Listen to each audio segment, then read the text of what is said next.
this thing on. Hello, hello, hello, hello. How is everybody doing today? Oh, welcome to another exciting episode, of course, of All Knicked Up. We are here. We would have been here anyway, but we actually have big news to discuss, so we're going to get into it in a couple of minutes. Let me bring my co-hosts on. I will bring Ty on first. What's up, Ty? What can Brown do for you? That's all I'm going to ask everybody.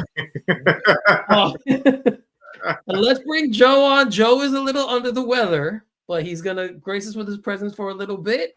And I told him, I said, give us whatever minute you can. He is pulling, he's going above and beyond. Team player, playing injured, playing hurt, coming out, see, coughing. Lungs gonna fly out on the damn keyboard, but he's here. He's a Tom Thibodeau type of broadcaster. That's what he is. I'm gonna have to Clorox wipe my keyboard after this. All right, so Joe, you can stick with us for at least the Mike Brown segment. And then when I say you goes first, you go first always. You do it first.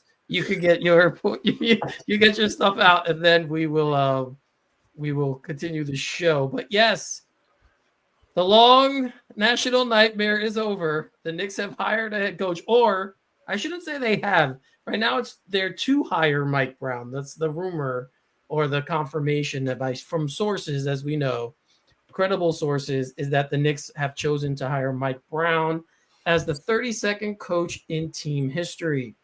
Obviously, he is replacing Tom Thibodeau,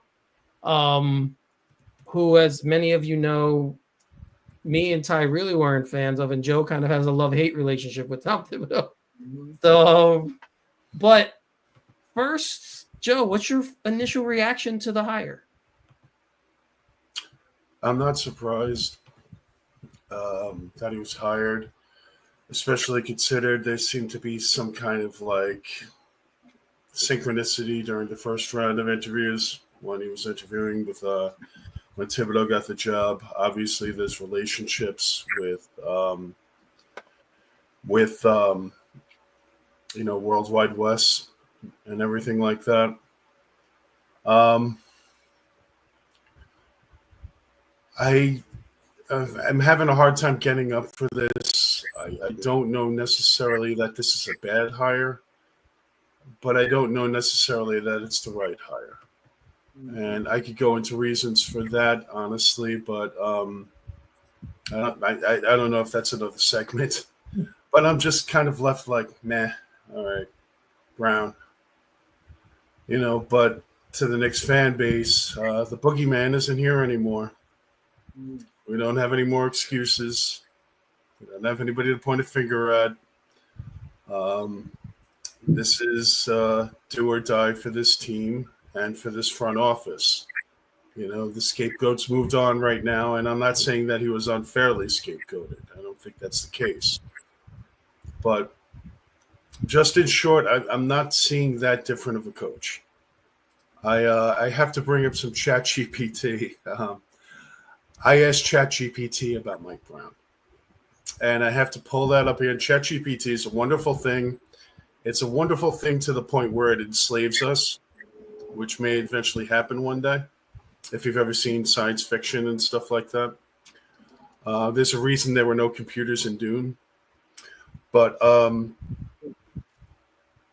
going to share that with you in a little bit. I've got to pull it up, some of what it said, and it sounds kind of familiar. I think if there is one thing that will be beneficial here is I think the front office is going to have a lot more influence on how this team is managed. Whereas I think those were two completely separate things. I think when they made this hire, it was understood that there would be alignment or there would be problems. Basically saying that input from the front office on the roster and how it's being managed can be expected, and don't be surprised when it happens.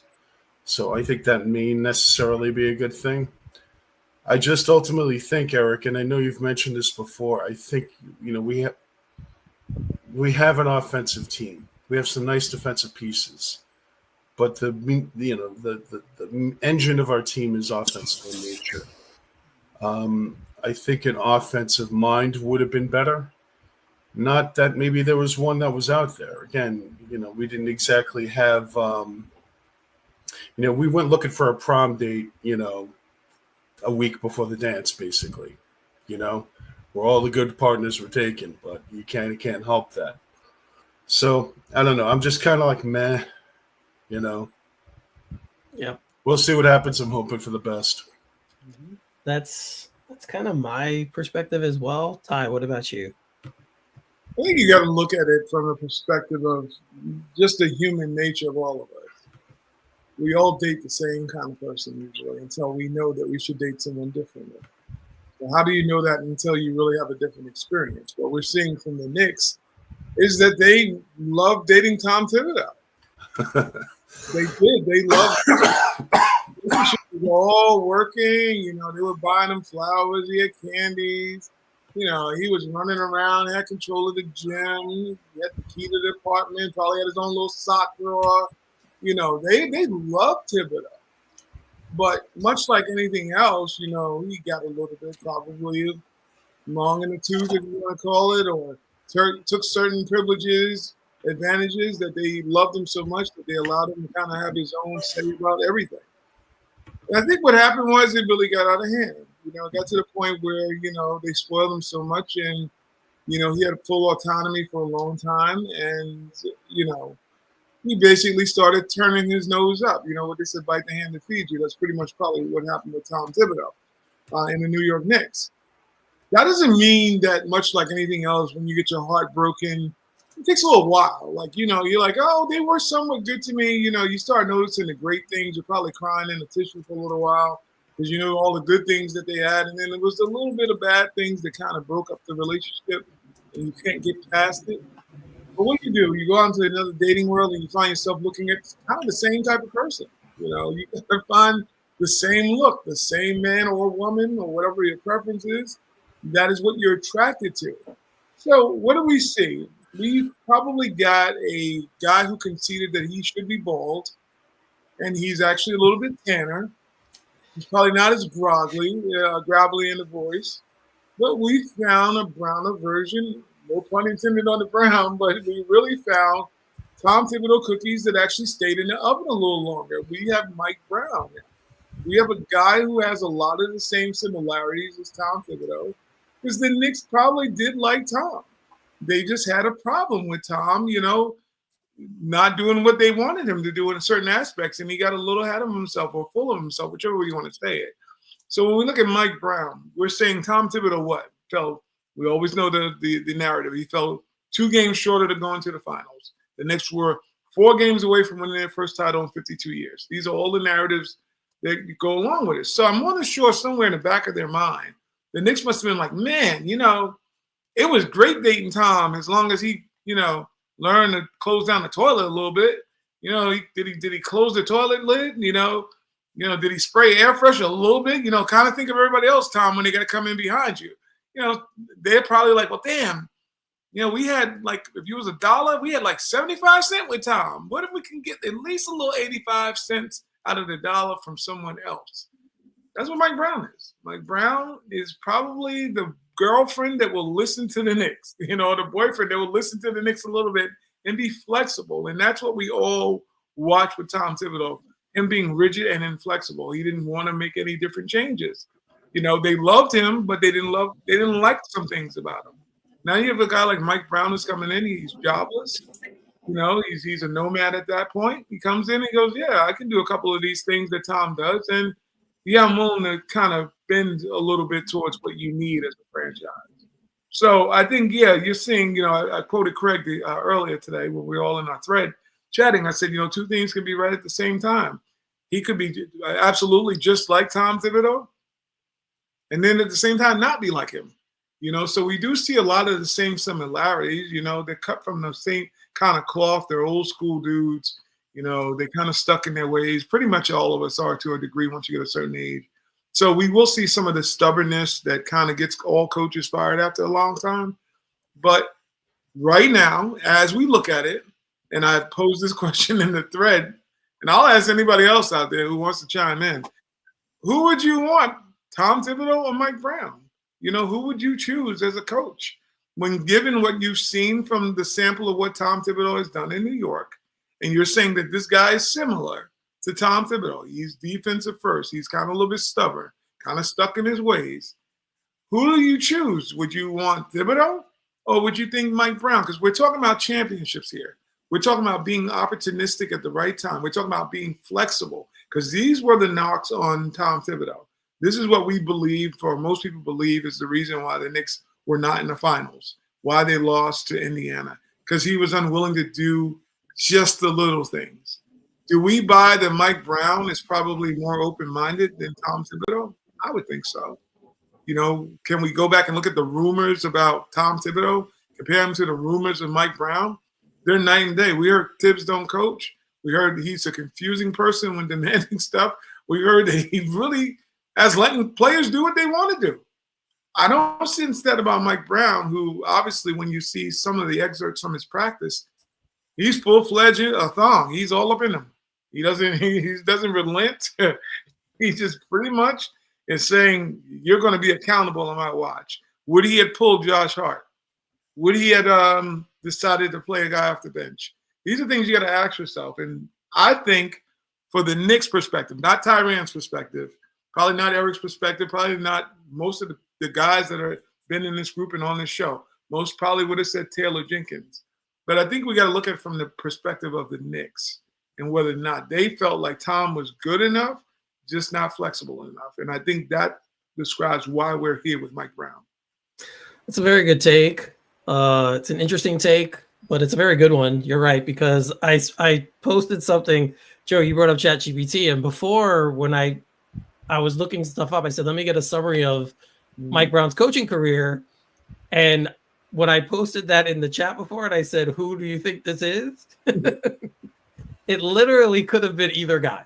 Either one. Right? Mm-hmm. So, there's a lot of similarities. The one thing I point to is, and I think a lot of people are pointing to is his most recent tenure in Sacramento. I think that showed a little bit of growth. He's also he's much more known for developing young players.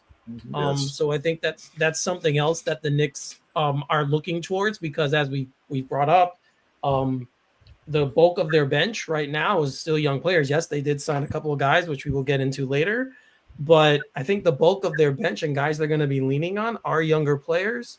We know the Knicks traded away a lot of first-round picks to get Mikal Bridges, so they need guys like Huck Porty and Daddier and Kolek, and they need all of these guys to be developed so they could become either pieces or assets to move going forward.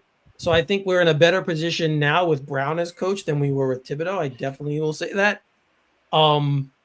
Just a real quick rundown of Mike Brown's coaching career. He coached twice in Cleveland, the Lakers, aforementioned Sacramento. He's been an assistant with the Pacers, Spurs, and Warriors. He has a 441 win to 334 loss winning percentage. That's about a 57% winning percentage, 56.9 to be exact.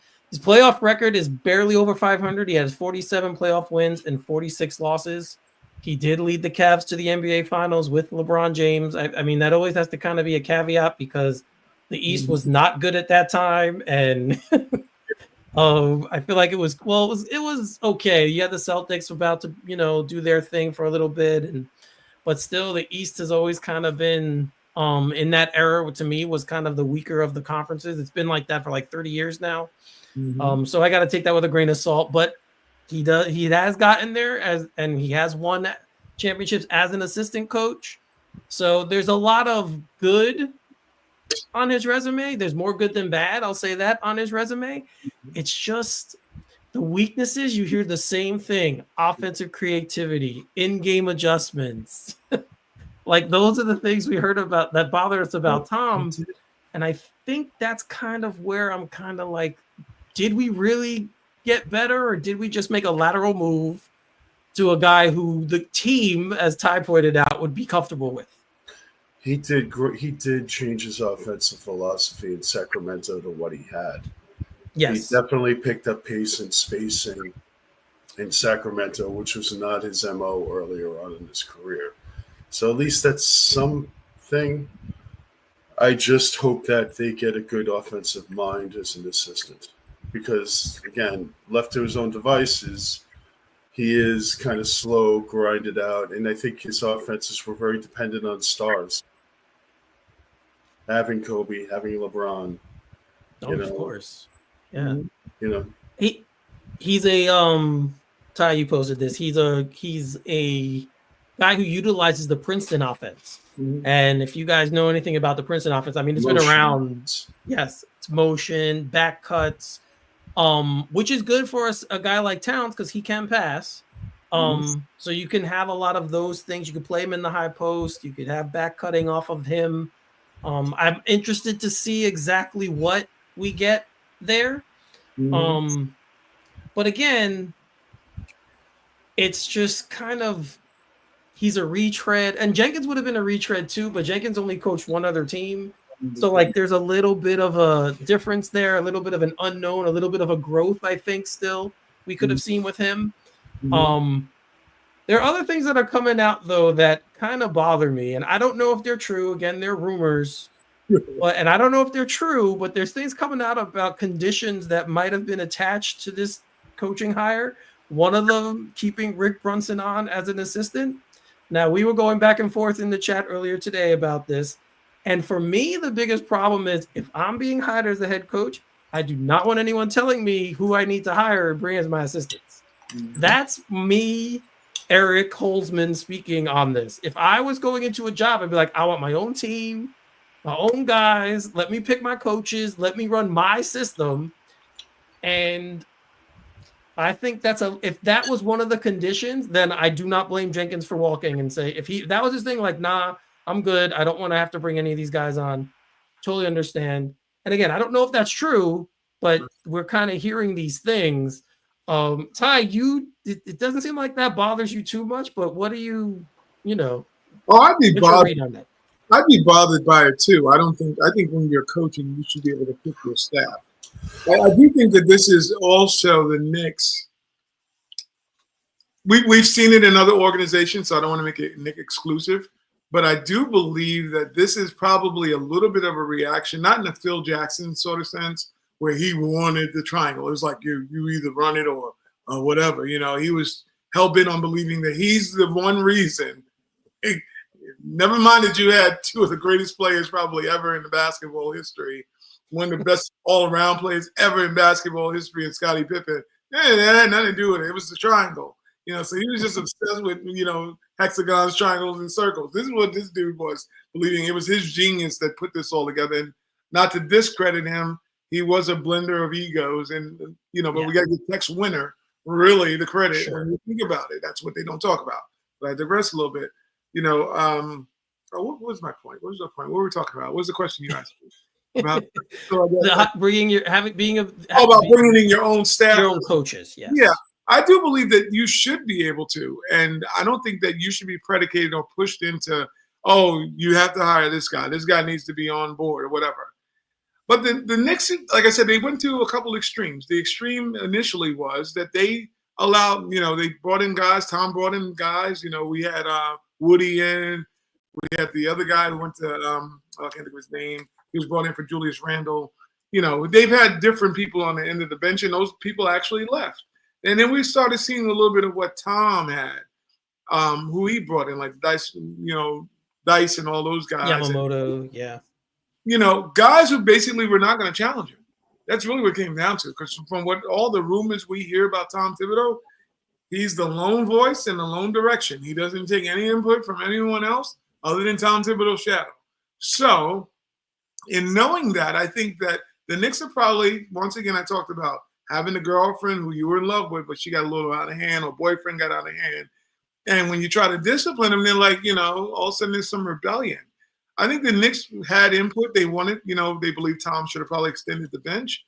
They wanted more input. Obviously, we saw Rick Brunson come in 3 or 4 times saying, hey, you might want to pull the guys because, we're up 40 and you got all the stars in. There's only 2 minutes left on the clock. These kind of things just showed him resisting that aspect. So I think when we look at it, like with regards to the Knicks now, they're probably saying, well, we can't let that happen again. Knowing Brown's tendencies to have this stubbornness also, I think that's why if you probably look at Rick Brunson, he's probably the tattletale. He's probably the one that's running back, because if we believe what I heard as far as saying that Rick Brunson was responsible for turning on the bus that ran all over Tom Thibodeau in the end. Now, their best, these are all people, because you got to realize this is infighting amongst family when you think about CAA, how close all these people are. And if the rumors are true, Rick was the one that said he got to go. So this is telling you about how that dynamic is because, getting that information back to obviously James Dolan, the owner, was vital in probably some of these decisions that we see with Tom Thibodeau being let go. I think the Knicks probably with Leon Rose and the rest of the crew said, well, we got to have at least a spy in here. And then he needs to definitely bring on an assistant, because we can't be stuck right now. Because technically what would have happened, you would have fired Tom Thibodeau and you probably had the assistant coach step up. That's usually how it goes into an interim situation. And I think that's probably what they're doing, maybe in an overreactive way. But I think that's what they're saying. Hey, we're going to put somebody in. You got to take on someone. So we're kind of saving you from ourselves, because we can't have a repeat of what Tom did. So I don't agree with it. I think you should hire who you feel comfortable and run what you want to run. But however, this is the Knicks.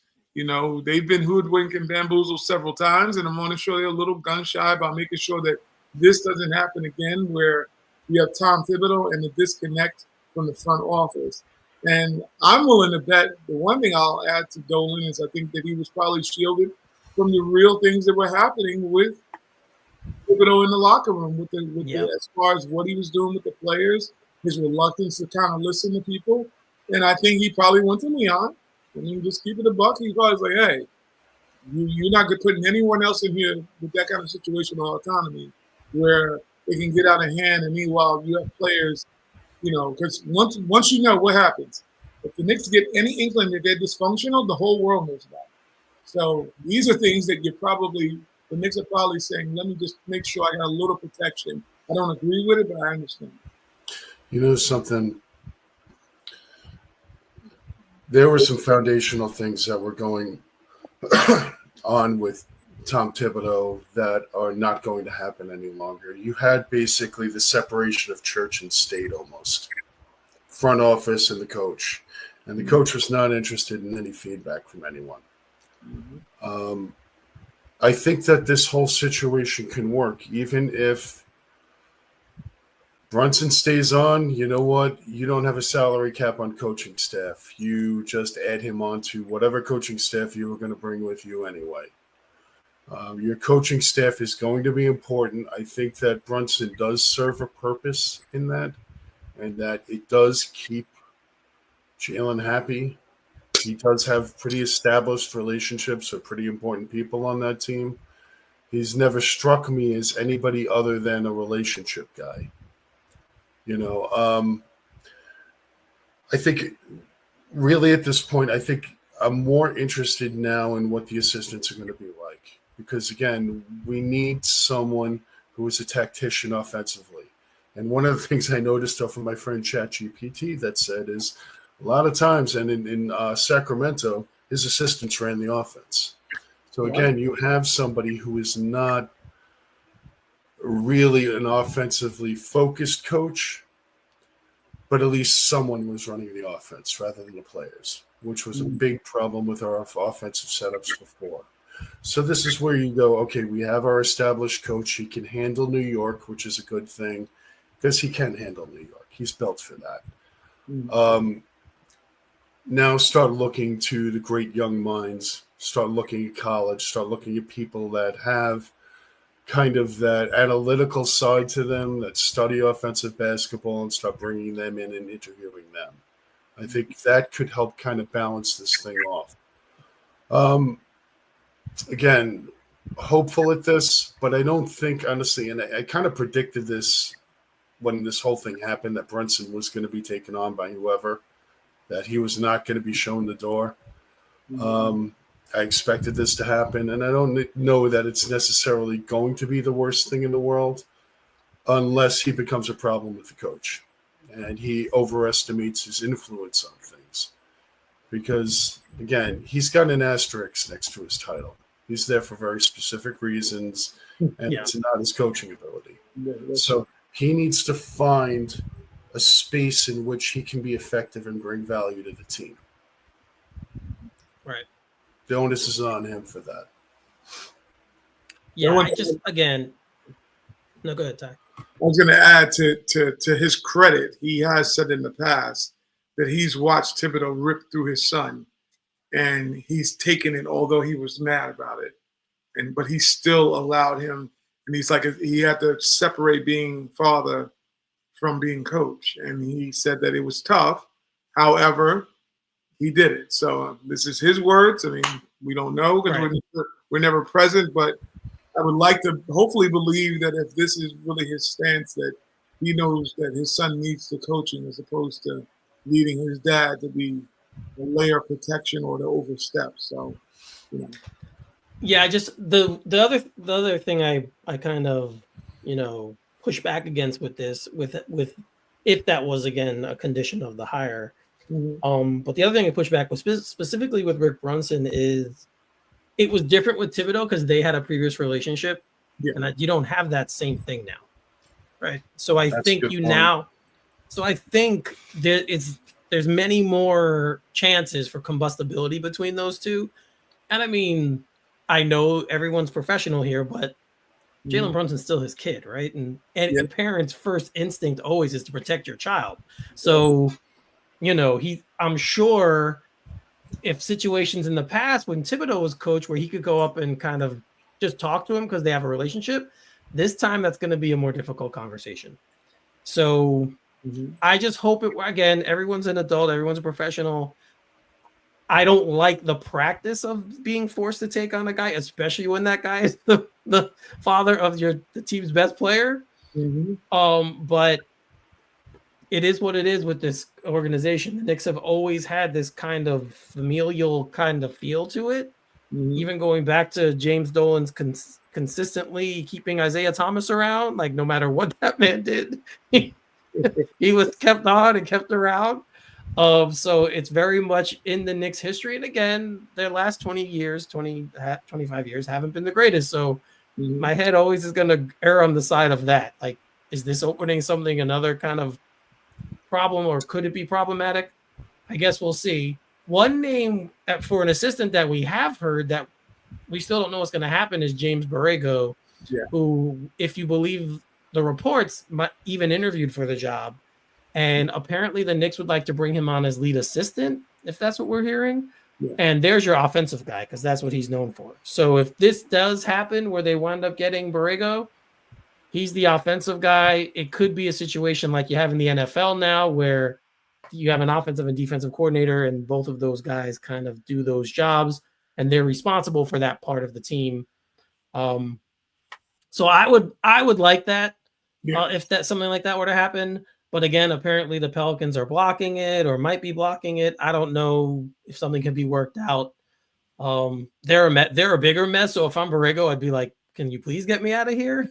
but you know, it's very dynamic though. They are willing to let him listen to get hired, but they won't allow him to be hired as an assistant. It's like that's understandable though. I mean, you want to give a guy an opportunity for the big job, but you know, you don't want to give them the opportunity to do the same job he's doing here somewhere else. Right. You know, I get that. So again, none of this is finalized yet. It's just obviously it's going to happen. Ty, it was funny because before we got the announcement, you were like, Joel will probably announce it at his 4th of July barbecue, and maybe that's exactly what will happen. He's done it before when Jeremy Lin left, and Raymond Felton was hanging out in the Hamptons, you know, chilling out, and they spotted him. That's how they knew that he was probably the new point guard, because Stoudemire too, I believe. Stoudemire also thinking of Jimmy's castaway out here. So you know, I think knowing how he's operated in the past, this is probably going to be that announcement on Monday or whatever that Mike Brown is officially the coach. This is usually his MO. I'm just wondering if he's getting a press conference. That's what I'm really going to wonder about that. And he'll get a press conference. Just no one else will be there. It'll be him in the middle of the stage. Reading probably. This is pretty interesting. Him and Rick Brunson. I wonder if is this CAA? Is Mike Brown CAA? I don't know. Then Brunson's fine because that's what their family, like you said.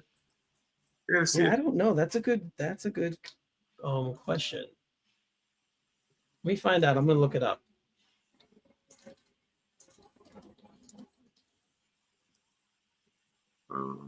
Yeah, because if he's that, then they don't. Why would they care? They all hang out together. Mike Brown, I must admit, he's more vocal than that. You know something interesting? They did business with Clutch.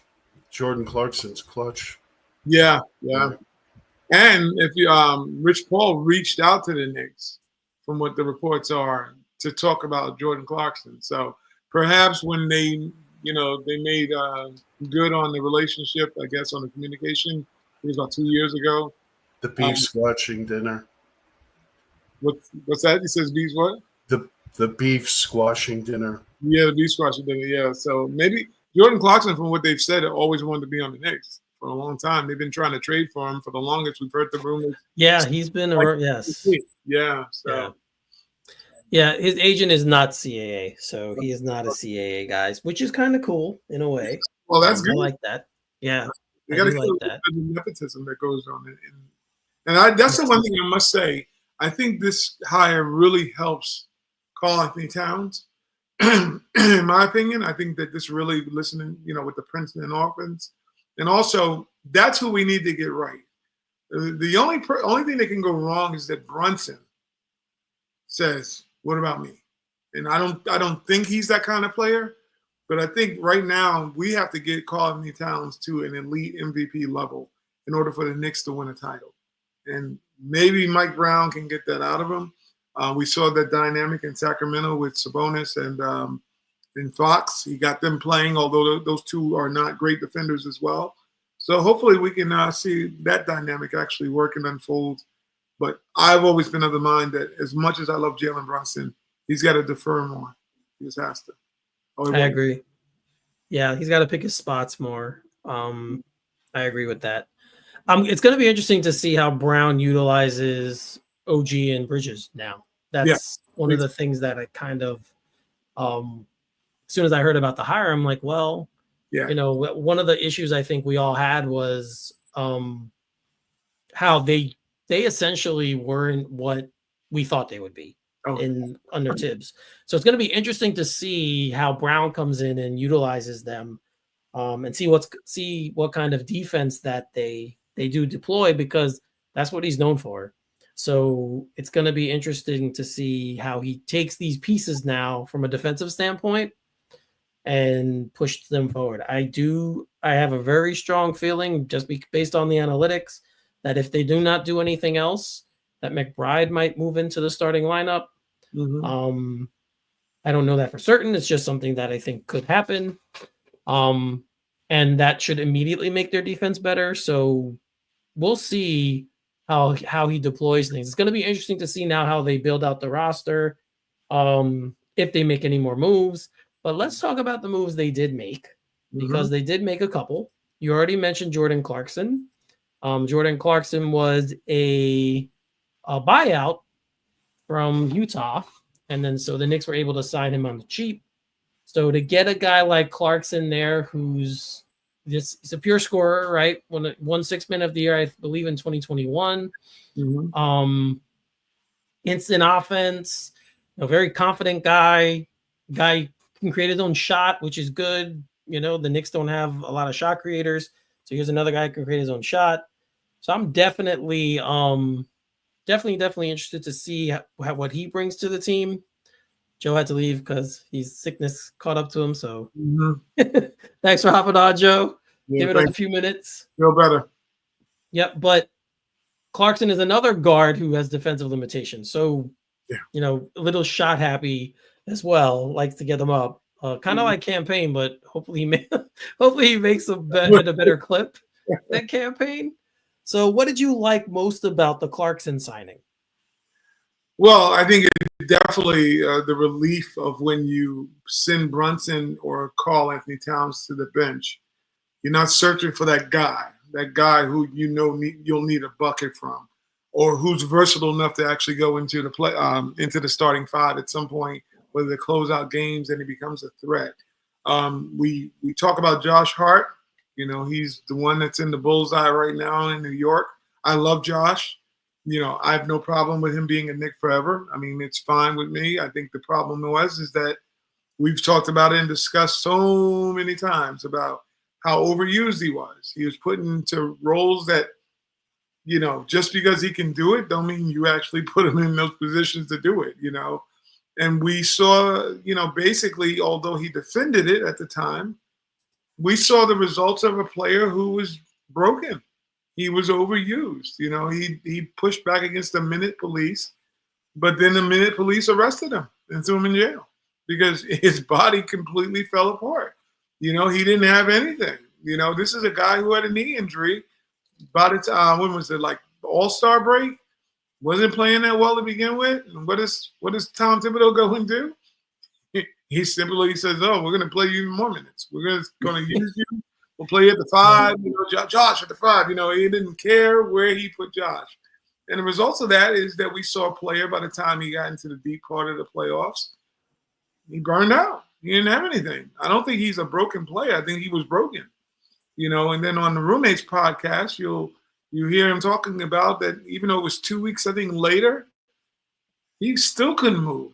He couldn't stretch out his legs. This dude was dead. He was a dead man walking out on the floor. So the thing is that we look at now is that a guy like, we wanted Josh to be an aggressive scorer. We've seen him be passive at times. We see him pass up open shots, try to work to get someone else's shot, just overthinking the game a little bit. Whereas when you need in those times is someone who's just not going to react, they're going to respond. They're just going to say, "Hey, give me the ball. My job is to look at the hoop, and I'm going to get these buckets, by any means necessary." He reminds me, like I said, a little bit of Emmanuel Quickly, just wide to score. That's all they're going to look for is just to score. And we see that with the Knicks is that the offense stalled, and once Brunson was stalled, Cat was stalled, there was like no answers. So, shout out to OG. He did a good job trying to be that answer. Mikal, we know, was lost in the sauce most of the year about finding his offense. Hopefully he don't change his shot anymore and he works to make that better. But Jordan Clarkson is going to put the ball in the damn basket, or at least, go to hell trying to do it. Whether make or miss, he's got amnesia. So we kind of need that kind of person in the Garden, definitely, that's saying, "Hey, I'm just coming in to get my buckets. I'm not going to overthink the game." And there's a little bit of a passing ability also, so you're getting a kind of versatile player somewhat. A little erratic, probably drive people a little crazy, but I'm all for it because you can't run it back with having a guy at the 2 guard in Josh who won't shoot. That's not going to work. He should be on the bench. I think he'll thrive on the bench in pockets and moments and give you the right energy when you need it. But Jordan Clarkson is definitely the better pickup. I'm not mad at that at all. Yeah, I mean, to get him for practically nothing, too, that's kind of a stroke of luck. Again, he's 33 years old, so he's not a young kid, but I mean, he knows how to score, like you said. He knows how to get points. You want someone like that off the bench too. No matter where they put him, if they do start him for a bit, I think like you said, it could work.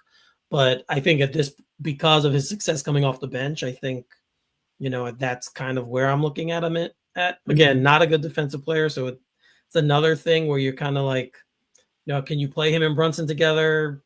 It's kind of a tough thing to navigate there. That's why I said I think McBride is a better option for the 2 guard spot right now. But I was not mad with this signing. Although I did kind of wonder, because I looked at both of their stats, and they were kind of the same. I did kind of wonder why they didn't just bring Alec Burks back. But that's that's right. Like AB was a bucket. I don't right. Maybe he got tired. Maybe what Tib was going to be. He just ran away from home. Tibbs had him as point guard. I don't think he ever really wanted that position, but he kind of played it anyway. But yeah, I honestly thought when they made the pickup, I'm like, why didn't they just bring Burks back? It kind of, guy who's comfortable here. Yeah, Joe was commenting to play the point. That's exactly what I said. Yeah. That's exactly. Go back to play the point. He's a But maniac when you think about Burks at the point guard. Come on. I know. Playing Burks at the point guard, playing Elfrid Payton over quickly, like so many things. I could look back at his utilization of the roster and be like, "What the heck were you doing?" or thinking. But we don't have to worry about that anymore. Thank God. The other guy the Knicks signed is Guerschon Yabusele. Now, I have been critical of his weight in the past. Yeah, you have me laughing with some of those comments. I have called him some names that we call rather large people. Yeah, and I'm not the thinnest guy myself, so it's all love because I have no one to point fingers at anyone else. I'm in no position to make those calls, but I'm not a professional basketball player. However, I like the signing. I really do. I think he's, like I said, he's a bigger guy, a little physical, big body, good touch from the outside, can shoot the three, can score points. They needed, I think, a little bit of someone like this. He's French, so I always wonder about, their level of aggression. French players, it's just something that Frank had it, but not all the players have it. Like that's one thing Frank had. He was a dog defender, would get up in guys' bodies, and one thing he did do. So, but what did you think of that signing, Ty? What did you think of the Yabusele signing? Well, it was weird because I'd asked the chat, our thread, it's been going on for 1,500 years. I said, what do you think about Yabusele? And then all of a sudden he's like, the Knicks have signed. I'm like, well, they can stop tapping the thread that we actually are on because I think somebody's spying. They got spyware. Believe you me, people, if you saw our thread, you'd be like, damn, did they just say that like 5 minutes ago or yesterday? And all of a sudden these things come to fruition. But he was one of the guys I looked at. And I'm like, the Knicks need a little bit of physicality, obviously, a little toughness. That's something that I believe that was completely missing from what was weird when you think about a Tom Thibodeau type of supposed roster. You would think it'd have a nasty schnall to it. Then you would have guys like Yabusele, and they did have Josh Hart, defenders, but they were more finesse defenders and finesse type players. Not that Yabusele's a defender, but it's more so the style. I think he fits in great in New York because what you've seen was the inconsistency of Precious Ochiuwa, who sometimes had those moments where you go, well, oh, man, Precious just dunked on someone. And then it'll be like another 10 games and he doesn't score 2 points. So Yabusele's wired. You can tell that he is out there. Yeah. He's engaged the whole time. This is what you're going to look forward to watching him in the Garden with all that energy, and just the physical. He's like a Baron Davis, just tall. When you look at his body structure, he's just like Baron Davis was one of those guys you wouldn't think can dunk on you because he's like got a heck of a caboose back there. But meanwhile, he'll go yoke it on you in a minute. This guy definitely has the right engine and the right everything, especially when thinking about coming off the bench and having to be between the 4 and 5 positions. Probably can do a little small ball 5 with him, I guess, at some point. But the Knicks need energy. That's the one thing that I think that they lacked was attitude and energy. And this guy brings absolutely all of that to the table. We've known why he came here from France, literally because of the LeBron dunk. That's what he became famous for. And, and it's funny because he was drafted. I think he was drafted by Boston. It was unknown, unknown player basically went overseas, became famous from that, and then came back with ruthless aggression, to borrow a wrestling term. Ruthless aggression, and that landed him actually on the 76ers, and it just he's a blue collar type offensive player. So I think Knick fans will be completely in love with this guy. I mean, it's a good sign. The Knicks on the margins, come on, you can't be mad at Clarkson and this dude. This is exactly a lot of what you needed as far as what we fell short on during the playoffs. Yeah, I think, like I said, it was a good signing. It was a forward. Thank God it wasn't another guard. That's the other thing I was like, there's so many guards. He has a relationship with Daddy A as well. They're both French, and there's a relationship there. So I think that's pretty that can only help him and help maybe he can help Daddy also improve a little bit. His like you just went through his kind of journey to the NBA was unconventional, but here he is. So I think this is an excellent signing, and these are the kinds of guys like you had to be looking at, because as we know, the Knicks did not. They only had the mid-level exception to spend. They are right at the second apron now, right? And they still have two. They still have to sign 14. They still need 14 players, so they have to sign 2 more guys. More people, yeah. One of those guys will probably be Mohamed Diawara, who we did not talk about because we haven't. Yeah. The draft happened after the show. Who they drafted, another French guy. Oui. Probably. I'm saying. So the Knicks have their international, scouting. Good job on their international scouting. But I don't know what, like for him, he again, second round pick. He's probably going to play in the G League if he does come over at all this year. He might. I heard he wanted to come over. So he probably would be a G League type of guy, or they might just stash him overseas. I don't know. And then I know the guy that they signed that you're interested in. What's his last name? Dink Pate? Is that his name? I think it's no. What's his name? His first name. I'm trying to think of his name. It's Dink? Dink Pate. I think it is Dink Pate. Yes. Yeah, he's a kind of a little bit of a project, but an exciting project for the Knicks to have. I'm looking at him. Yeah, I'm telling you, I cannot wait until this guy gets if he even makes the team. Looks like he's probably going to be in Westchester. That's what I'm thinking from what I'm reading about him. However, man, if he ever gets the call up, I'm so interested in what the Knicks typically do during their interview, in post-game interviews. I'm just waiting. If anybody hasn't watched this guy's interviews, they're the most entertaining thing for somebody that young. Very interesting, yes. He is so engaging and over the top. And I'm like, they're going to mute the hell out of him when he comes here because he chirps. When I always say chirp, that means he talks. He is a chirper. You cannot shut him up. So he's like this infectious kid on sugar, but he has a mature conversation from time to time. You go, wow, well, you sound like an old dude, but man, he's got a ton of energy, and he's going to spill over into the newspaper and say absolutely something wrong.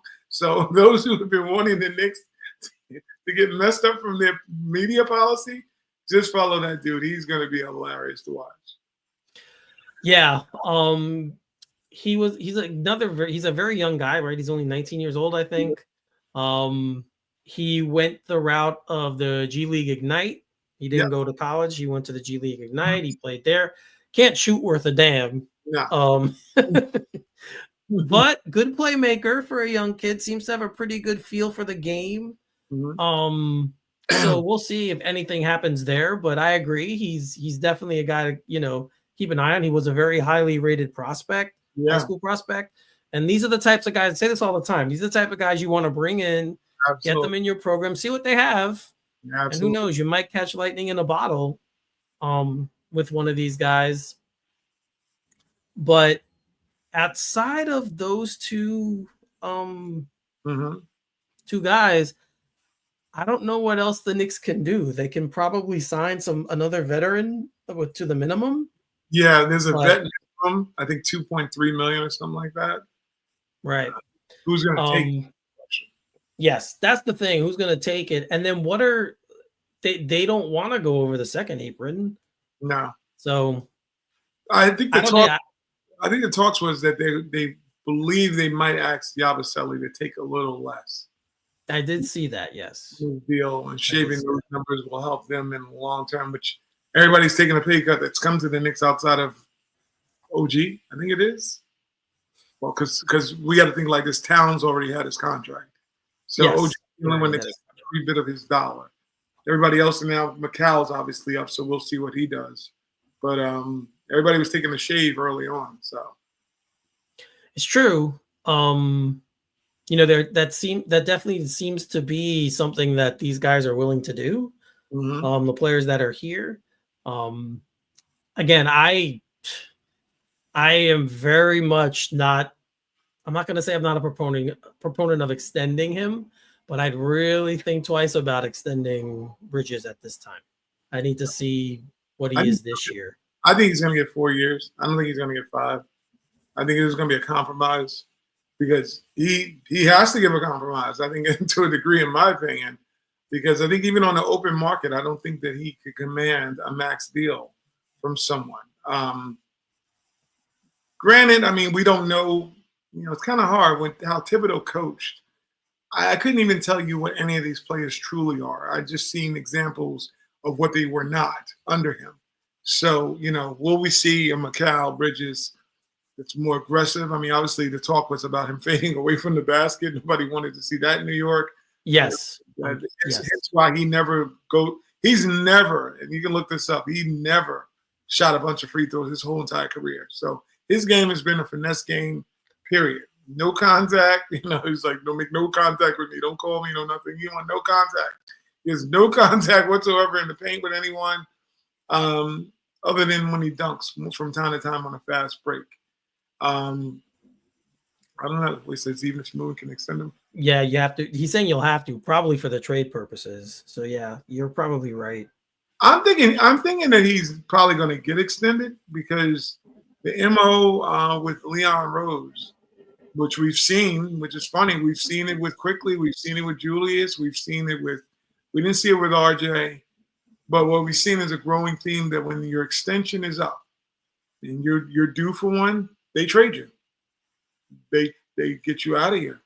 If they don't care about you, they get you out of here. So the fact that Mikal hasn't been traded yet or mentioned in a trade, he's probably getting extended. It's just to what extent is the question, but he's probably getting extended because he would have been gone by now. Because Julius, you know, what's the joke? Julius was sitting there, he had the shovel in hand, and little he know, he was digging his own hole. So gangster. That's some Leon Rose is a gangster thug. That was gangster. It was. Take the shovel like he was on Shawshank painting the roof with tar. He's like, go take this shovel, dig this hole for one of our legends, and you're getting the hell out of here by tomorrow. So it's like, oh, damn. That's some ugly business when you think about it. It really is. That was not. Yeah, it was like the next day. It was not. It was not very nice. Rivaderci in your hole. You know, that's what he said. That's one of the coldest. And I'm not the biggest fan. Julius is a good dude. You can tell he is good man. He is. It was just seeing that. I'm like, that's some dirty business going on there. You know, I don't know, but I don't know. This is really ugly. It's very ugly. But I think Mikal, like I said, I think he's going to get extended. Whether it's the right move or not, I think it's to save face. Because you gave up a ton to get him. And I believe that's the reason why Tom Thibodeau's out of here also. Having given up so much for Mikal, and then to watch him have moments, you know, like I said earlier to you guys, I said he's had probably 2 of the biggest playoff moments. He did. In Knick history, actually, when you think about it. Yet we've seen the shortcomings and the underwhelming regular season. Could he be one of those players that kind of preserves himself for the postseason? Yeah, it could be. But in the same sense, I think Knick fans, at least I was expecting a lot more from him than you going down and hitting that, you know, doing your, you know, whatever that is you do, the bobblehead, whatever, you know, you're doing all this. And it's like, dude, it's okay if you're doing that. I mean, if you eat popcorn, I guess that's the popcorn eat. Because what we really want you to do is go down there and thug out some 25-point games, you know, and show some versatility and show some tenacity on the defensive end. Like you give a damn. I think that's the part of what these guys don't kind of get. In New York, you got to at least have the aura that you give a damn. Not that you're being casual, because you can't be an aloof in New York, especially the Knicks. You cannot be an aloof and then not expect people to not notice more about what you're not doing, because that's really what it comes down to. When you're seeing Brunson, you know, granted, not a great defender whatsoever, but we see him getting mauled by 7-foot dudes and he's taking charges. You're like, all right, we see what he's doing. We see OG, see what he's doing. Even Towns, we see the attempt. Obviously, you know, it doesn't always work out the best way. But when you start seeing that effort and that energy, I think Towns kind of saved himself by showing the aggressiveness early on with his offense of not staying out on the 3-point line. But Mikal, we were all waiting around. You've heard me even complain about it. I'm like, dude, this is not going to work in New York for you. You know, where's the lifeline? You got to show you pumping something more than Kool-Aid in your veins. You know, and I think that's the thing that he kind of, I mean, to his own doing, he needed to show more. You know, don't have Josh Hart speak up for you. You know, Well, New York fans, you're ready. Yeah, well, I mean, like when he first got traded to the Nets too, like you saw the capability, you saw what he can be. Now he probably won't ever be that level of an offensive player again, but he's also not what we saw last year. I mean, he averaged, like you look at his stats, like, oh, he averaged 18 points, he shot 50%. Like you're saying, oh, he was fine. If you watch the games, he left you always leave wanting more. Like there was always, you always said, okay, but like we know there's another level. You showed this other level before. Let's see that, and let's see it consistently. I think that's the other thing. Like we said, there are games where he would kind of just check out, not take shots for like complete quarters and halves. And I'm like, dude, in my mind, you're probably the third most offensively gifted player on the team. Yeah, I think he has more of an offensive game than OG does, even though OG showed me a little more last year as well. But when I look at how they play, I see more, like OG's very robotic, in my opinion. Bridges a little more smooth with the ball. So I feel like when I watch him play, I see more potential there. But yeah, the it's up here with him. It's all in that noodle. It's all in that noodle. Because had he did what he did in Boston, if he had showed at least that aggression that he showed blocking Tatum, ripping the ball from Brown, if that was all year, like we saw that dude engaged like that, nobody would even look at his numbers. They go, that dude's ready. He's like trying hard. You know, but when you're doing on a team where Josh Hart is just a complete maniac running all the time and leaving it all out on the floor, I don't think you saw one Knick that you didn't feel like left it out on the floor other than Mikal. See, that was the problem. He was the guy that didn't look like he left it all out on the floor. OG spilling. He's always on the floor. He's the Swiss Beat song, get in on the floor. That's OG. He's always on the floor. We thank God he didn't fall too much this year, but you start to see those dudes look like they give a damn. And I think Mikal, probably a very nice guy. He seemed like a very nice dude. But we don't want choir boys in New York. We're not going to church.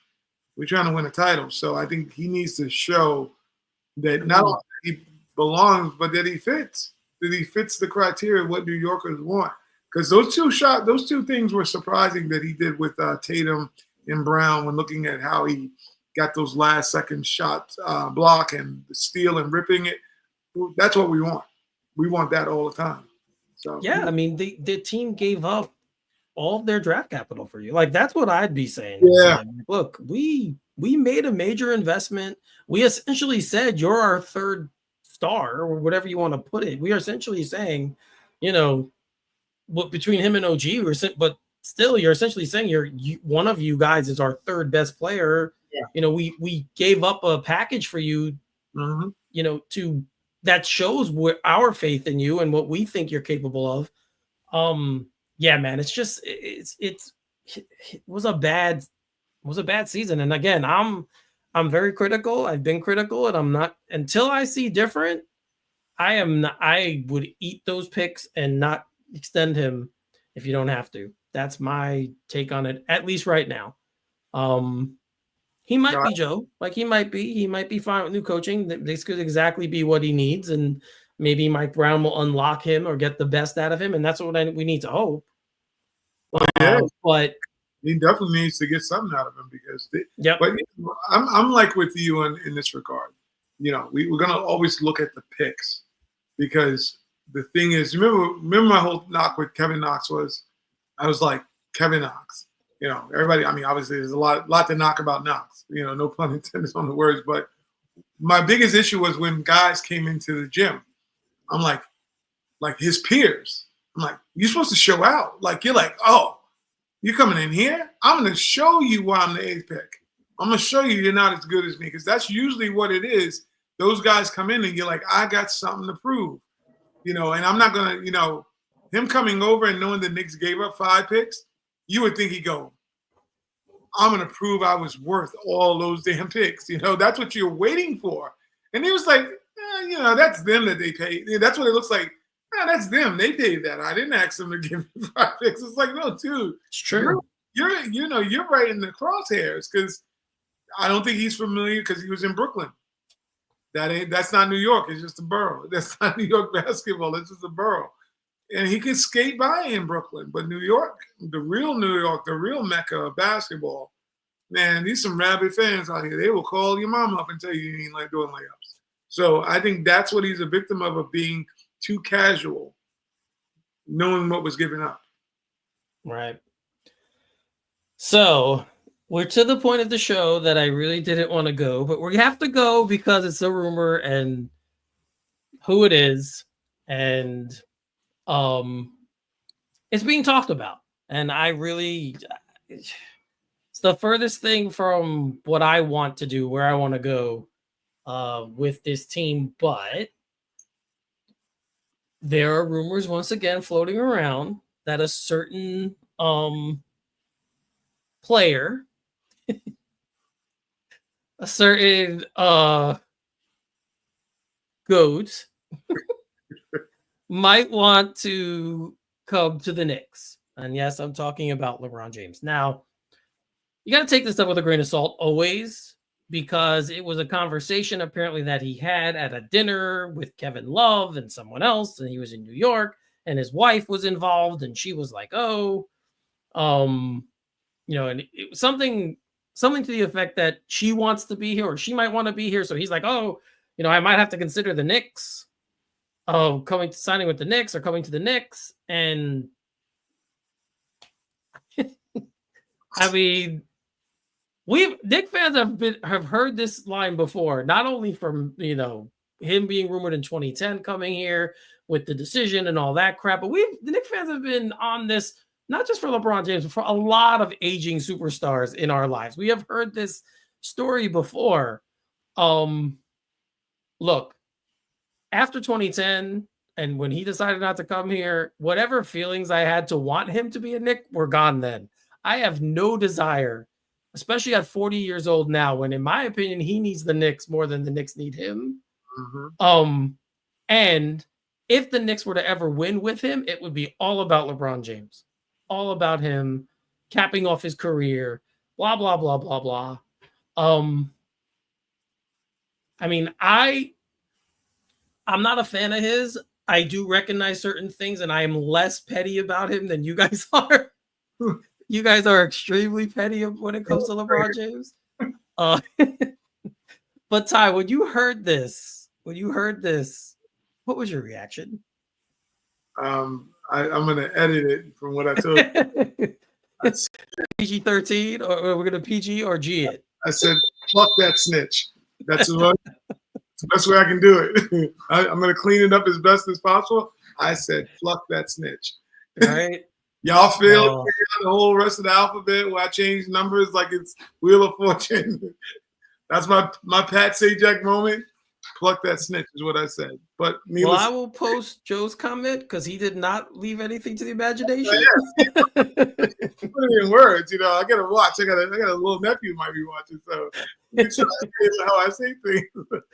Yeah. Joe, be the ventriloquist for us all. You know, tell us. Yes. Yeah. Oh God. It's like it's almost like the DJ Khaled. Another one. Here's another one with him. You know, literally the guys might be arguably the most annoying person I've seen in sports. There's nothing great I ever say about him. When he first came into the league, obviously when looking at him, he's a specimen. He's a hell of a talent. All the yada, yada, yada. We could say all the great things about him because he has been those things. You know, he's achieved a lot, with the 20-something years that he's been playing, 20-plus years. We get all that. I'm with you in this regard. When he had a chance, we all watched the decision. I think all Knicks fans, he walks around, he flirts with the New York Yankees hat. He's done this whole, I don't know, idolization of himself. I guess that's what he is. He's just so self-absorbed and arrogant. He makes everything about him. So when he's in this, it's like the 2010 thing probably was the greatest lie, hoax, like his integrity was pretty much trash when you think about it. You walked around and you flirted with all these teams for attention. You had no intention on well, if we buy what we've been hearing, they just basically went on a selfish tour to kind of gain popularity and be what is it, fought over, I guess so to say. Um, his integrity's trash. As a basketball player, I know people might want to go about his outside or whatever. We're talking basketball here. He might be a great dude. Who knows? But his integrity for basketball is trash. And what he's doing now is what he's always done. And what most athletes tend to do when it comes to their Knicks, they leverage New York as far as getting what you want, So I highly doubt that this was not planned by him and his wife to say, oh, I love the snow in New York. And he goes, oh, maybe I'll come here and play. Yeah, because basically what this comes down to is that Lakers have a new owner. I mean, since the 70s, a Buss is not in ownership right now. Jeannie Buss, respect to her, but however, we saw her coddle him like that was her boyfriend. She's in love with LeBron. She's hugging him on the sidelines, probably draft. Obviously Bronny was brought in because of LeBron. We know he couldn't have got in on his own merit. And they've allowed him to bring wine to the sidelines. This dude has the life. It's like I told you about Tom Thibodeau earlier. He got out of hand. Everybody loved him, then he got out of hand. Yeah. I think the new ownership came in, and he's like, you are out of hand. And this is my damn team. I spent $1 billion, whatever you spent for, except $5 billion. This is my team now. And you and your son are going to go. And it probably came down to the fact that he probably says, we're not keeping Bronny. We'll keep you, but keeping your son. We're not playing reindeer games with you. That's really what it came down to. So when you look at that dynamic, LeBron's now saying, oh, I'm opting in. Yep. And I'm going to make a decision. Well, no, the Lakers are going to make a decision. They're going to make a decision because that's Luka's team now. They are building around Luka. They bought that team probably with Luka's on it. So they're like, okay, you've had your stint. You've been running things probably behind the scenes, and you've had a nice run. Now it's this guy's turn. You can be here, but you won't be as important as you once were. And I think that's what we're seeing is him playing this pretend leverage like, oh, so some team is goofy enough, and I pray it's never us, goofy enough to leverage all your assets to rent a guy who basically is only as great as his name right now, because I don't care what numbers he's bringing up and he's doing whatever. And yeah, it's impressive. But at the same time of that being impressive, it has been empty numbers because you've had great players next to you and you've been unable to win other than in the Hubba Bubble Bubblegum tournament that you was in. Because you haven't. You had AD, one of the top 5 players in the league. You have Luka, one of the top 3 players probably in the league. You have all these assets and all these guys you played with, and you have not been able to get it done. So I asked, who's the team that's willing to go and blow up not only their team, but their management to actually bring this guy in for what is probably a 1 or 2 year rental for him to actually get overly exposed and have his swan song? Because that's what you're signing up for. You're not signing up for a championship. You're signing up for basically a marketing ploy by this guy who hopes that maybe he can come to a team like New York, who's already on the precipice of winning a title.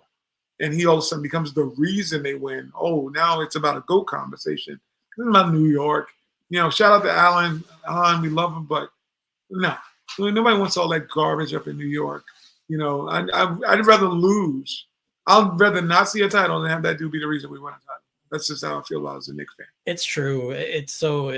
I'm so tired of hearing this, and I'm tired of reading Knicks fans thinking this is a good thing. Why would you think at this point in his career, everyone's like, well, if they win a title with him, I don't care. I mean, would I celebrate it? Of course I would celebrate it, but it would be it would just feel so much less of an accomplishment. Yeah. For me. Yeah. Is if that happened now and they won because he came and they won with him.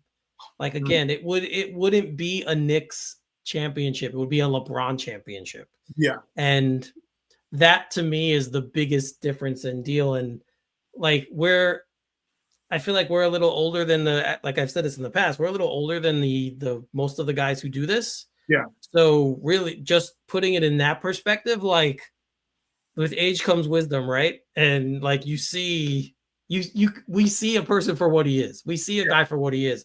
Whereas these younger kids might just see the numbers and the highlights and what he's still able to do at his age, which again, it really is impressive. I'm not going to take it away from him. Yeah. The fact he's been this level player and he could still do this at his age, no player's ever done that before. Mhm. So my hat's off to him in that regard. But dude, you just lost in 5 games in the first round of the playoffs, and you won the division. So you lost in the first round, you won the division, and you had Luka Doncic. Like, there's a lot of. I'm looking at that like you couldn't make that work. Yeah. So I want you to come here and become the biggest thing on the team, and then your personality seep through the team and just disrupt the chemistry. And it would be the worst thing at this stage Absolutely. for him to come here. And I do not want to see this. So I hope we don't piss anyone off. I'm not trying to piss anybody off by saying it. They But you can have him. Yeah, exactly. You could keep that guy.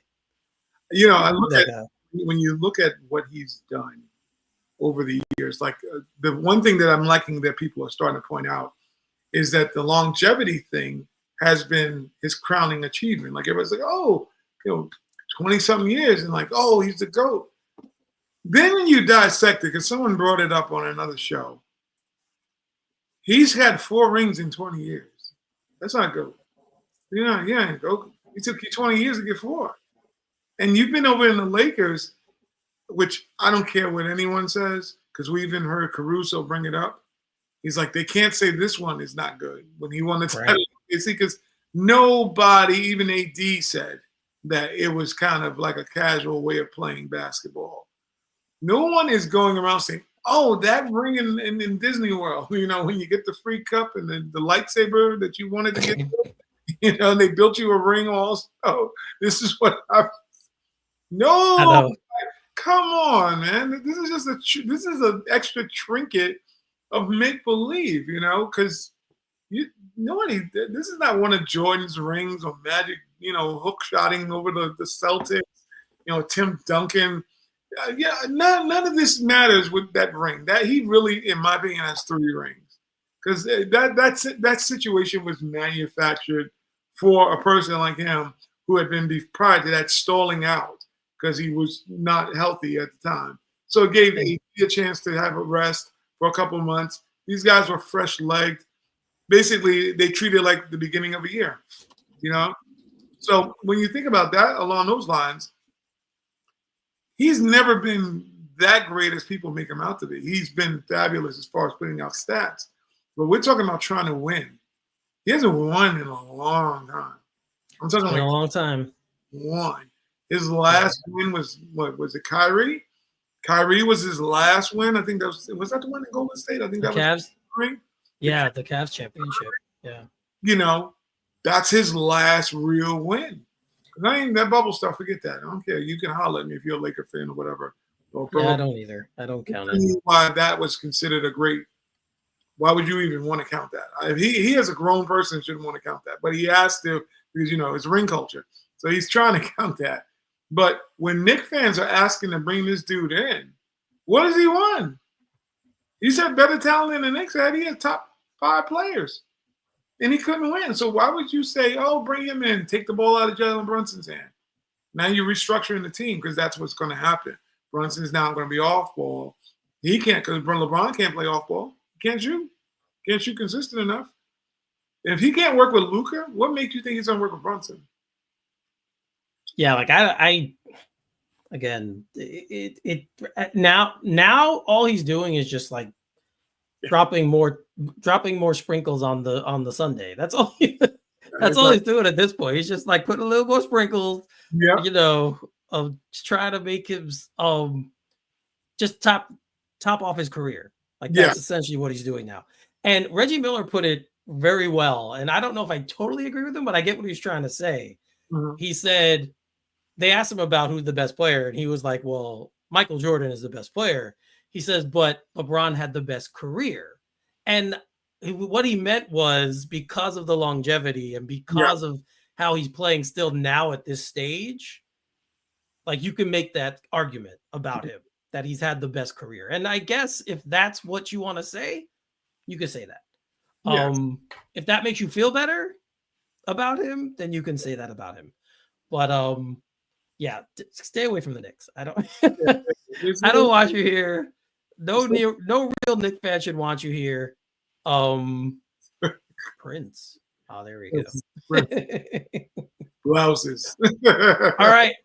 Officially now, apparently, Mike Brown has been offered or named head coach of the Knicks. That's what I just read. Welcome to Mike Brown. So yes. So now I think it's official that he has been officially offered the position. I think he's officially accepted it too. At least that's what I'm reading. We'll see. Mm-hmm. So it's done. Like it was done anyway, but now apparently it's officially done. Officially. Mike Brown is the head coach of the 32nd coach of the New York Knicks. And as they say in Star Wars, this is where the fun begins. Now we find out. Now we find out if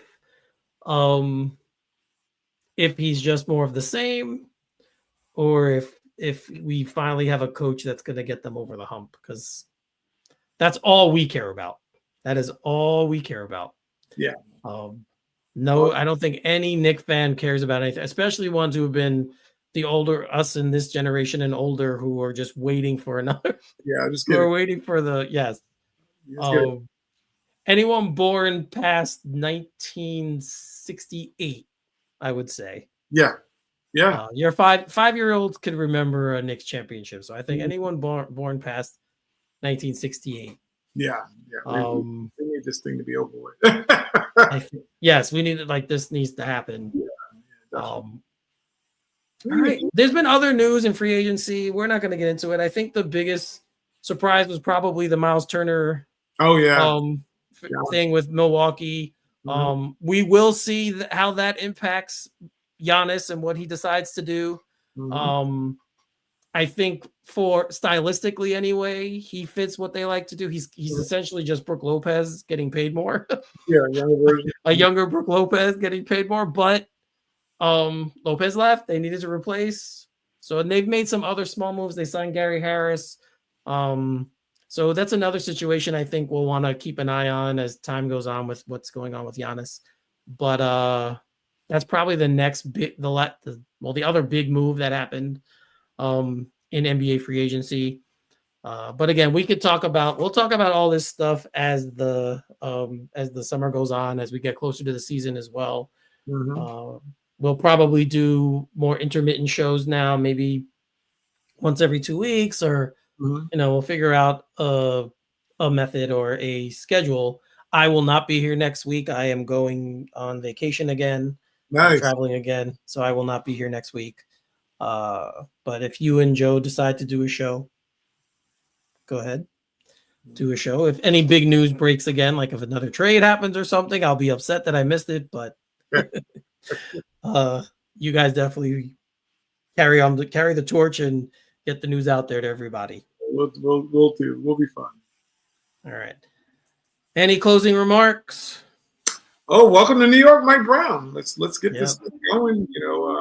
Also welcome Jordan Clarkson. Welcome Yabusele. Your Knicks now. Come out and play like Knicks. New York needs this. The kind of energy you can bring. The toughness you bring. That's going to be welcomed in the Garden. And hopefully this is what will put us over the edge, because right now the East is completely open. So Joe often mentions, there's an opportunity this year. And he's been pretty much accurate, because sometimes it looks bleak and he's like, no, there's still another opportunity to get to the finals. We thought we were there this year. But right now, the current state of what the Eastern Conference is like, the Knicks, this is golden. This is like the way, like, you don't get there now. I don't know if we're ever going to get there, because I think this is a great opportunity. You're stacked. You have a flexible coach now. So Mike Brown, just don't overthink the job. That's the advice. Don't overthink it. Just come in and be a good coach. If you believe in progression, next step is the NBA Finals, right? That's what it should be. That's what it should be. That's what he believe. Yes. Yes. So let's hope, but let's hope and see what happens. But for now, we are going to sign off. Yes, sir. Say goodbye to everybody. Really quickly from us to you guys. Happy 4th of July. Enjoy your weekend with your family and friends. Enjoy your fireworks and your barbecues and all that fun stuff.